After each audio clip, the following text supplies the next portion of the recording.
আসসালামু আলাইকুম রাহমাতুল্লাহ। সুপ্রিয় দর্শক ও শ্রোতা মণ্ডলী, আশা করি মহান রব্বুল আলামিনের অশেষ মেহেরবানি ও দয়ায় আপনারা ভালো আছেন, সুস্থ আছেন। সুপ্রিয় দর্শক ও শ্রোতা মণ্ডলী, আজকে কোরআনের যে অজিফা নিয়ে আলোচনা করব তা পবিত্র কোরআনের সবচেয়ে ছোট সূরা, সূরা কাউসারের অজিফা।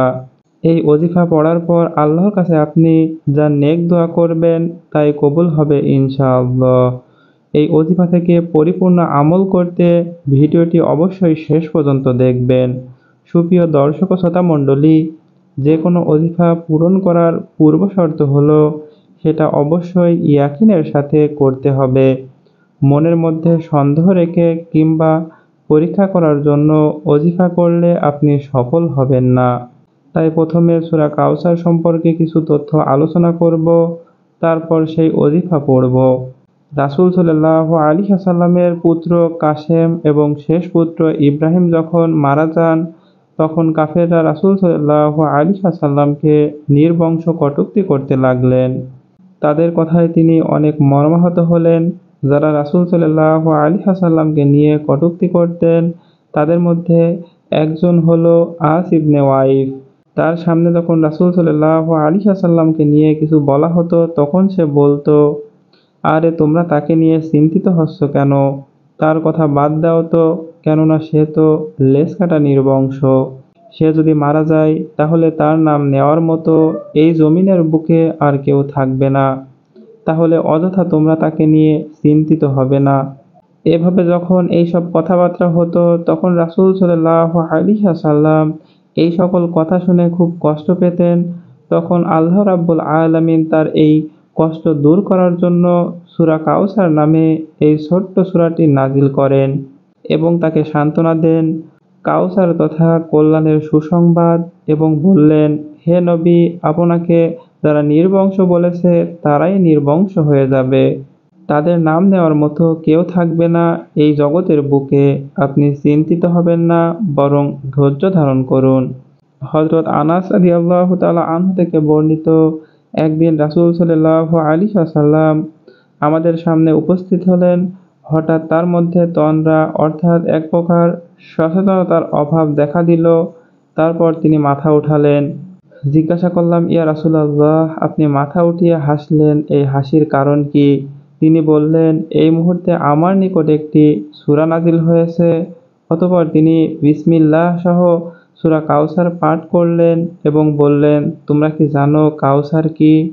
আমরা বললাম, ইয়া রাসূলাল্লাহ, আমাদের জানান। তিনি বললেন, এটি জান্নাতের একটি নহর। আমার রব আমাকে এটা দেবেন বলে ওয়াদা করেছেন। এটিতে অজস্র নিয়ামত আছে। আমার উম্মত কিয়ামতের দিন এই হাউজে যাবে। এর পানির পাত্র সংখ্যা আকাশের তারার সমান হবে। তখন কিছু লোককে ফেরেশতাগণ হাউজ থেকে উঠিয়ে দিবে। আমি বলবো, হে রব, তারা তো আমার উম্মত। তখন আল্লাহ তাআলা বলবেন, হে নবী, আপনি জানেন না তারা আপনার উপরে নতুন মত ও পথ অবলম্বন করেছিল। মুসলিম শরীফের হাদিস। হাউজের পানি হবে দুধের চেয়ে সাদা, বরফ ঠান্ডা ও মধুর চেয়ে মিষ্টি। অনেক প্রশস্ত দৈর্ঘ্য ও প্রস্থ হবে। কোনো সমুদ্রের প্রত্যেক কোণ 1 মাসের রাস্তা। তার পানির মূল উৎস হবে জান্নাত। জান্নাত থেকে 2টি খালের মাধ্যমে এসে পানি সরবরাহের কাজ সমাধা হবে, আর সেই খালটি একটি রৌপ্যের হবে, অপরটি স্বর্ণের। এটির পানি যে পান করবে সে আর কখনো পিপাসাগ্রস্ত হবে না। তবে এটা জানা আবশ্যক যে কাউসার হাউজ একই বস্তু নয়। হাউজের অবস্থান হবে হাশরের মাঠে, আর পানি কাউসার থেকে সরবরাহ করা হবে, আর কাউসারের অবস্থান হবে জান্নাত। কাউসার শব্দটির উৎপত্তি মূলত কাসারাতান থেকে। সুপ্রিয় দর্শক ও শ্রোতা মণ্ডলী, এতক্ষণ আমরা হাদিসের আলোকে এবং বিভিন্ন তথ্যের আলোকে সূরা কাউসার এবং হাউজে কাউসার সম্পর্কে জানলাম। এবার আসুন এই নামে সূরা কাউসার এর একটি পরীক্ষিত আমল সম্পর্কে জানব। সুপ্রিয় দর্শক ও শ্রোতা মণ্ডলী, এই আমলটি করতে হলে ওযু সহকারে পাক পবিত্র অবস্থায় একটি জায়গায় কিবলামুখী হয়ে বসতে হবে। তারপর 11 বার দুরূদ শরীফ পাঠ করবেন। এরপর 133 বার সূরা কাউসার, আবার 11 বার দুরূদ পাঠ করতে হবে। তারপর আপনার সকল চাওয়া পাওয়া দোয়া, মনের আশা আকাঙ্ক্ষা নিজ ভাষায় মোনাজাতের মাধ্যমে দোয়া করবেন। ইনশাআল্লাহ এই ওজিফাটি আপনি ইয়াকিনের সাথে করলে অবশ্যই আপনি এর ফল পাবেন। আল্লাহ তাআলা আমাদেরকে এই আমলটি বেশি বেশি করার মাধ্যমে সকল চাওয়া পাওয়া ও মনের আশা পূরণ করার তৌফিক দান করুন। আমিন।